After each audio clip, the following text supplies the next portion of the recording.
Search for high-functioning anxiety on TikTok and look what happens. 3 signs of high-functioning anxiety. With high-functioning anxiety. 5 things you don't realise you're doing because of your high-functioning anxiety. More than 10,000 videos with millions of young viewers.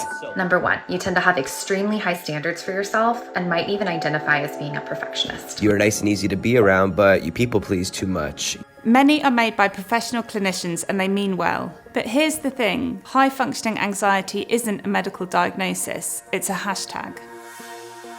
No one cares about me, so why should I care about myself? It's okay to not understand what you're feeling. And it's easy to think that you're all alone. Over the last decade, there's been this massive cultural shift in how we talk about our psychology and our feelings. I see a therapist. It's okay. It's okay. It's okay. It's okay. It's okay. It's okay. It's okay. Even Burger King cares about your mental health. Awareness is good. It teaches us to talk about our feelings and it combats harmful stigma. But all this awareness is not reducing rates of mental health problems. What it is doing is convincing some teenagers that they have a mental illness when they don't. Mental illness among teens is rising. Teenage anxiety rates increased 27% and depression rose 24%. And that was in the 3 years before the pandemic. Teenagers today have lots of reasons to feel anxious and depressed, and some are actually unwell. This is a really difficult argument to make. I don't want to unintentionally dismiss anyone who is suffering or having difficulty, but I've been researching this area for 5 years, and what I think is happening is a cycle that can be broken down into 3 stages. First, the increased awareness. It's well-intentioned, but not always reliable. Are you hurting?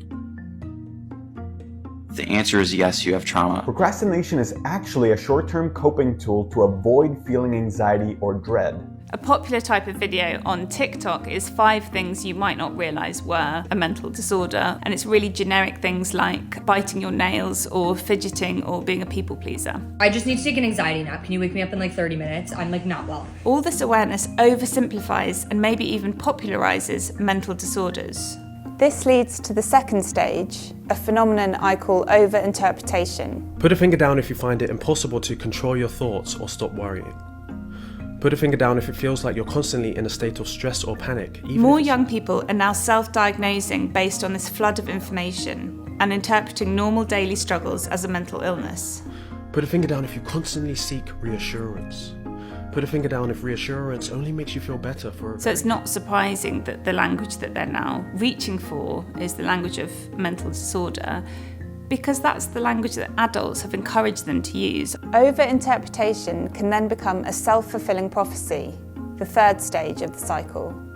If you think you have anxiety, you avoid uncomfortable situations. Ironically, this makes you more anxious in the long term. If you think you have depression, every low mood becomes evidence that you have a mental disorder, so you become more depressed. It's kind of like a reverse placebo. We call it the nocebo effect. And this then ends up feeding back into the loop of increased mental health awareness efforts. And that triggers the cycle to start all over again.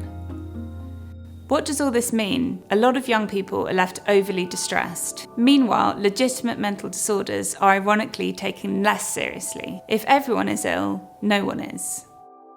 I'm not saying we should stop talking about mental health. No one should suffer in silence. But we need to be smarter about how we talk about it and not label all our feelings with psychiatric terminology.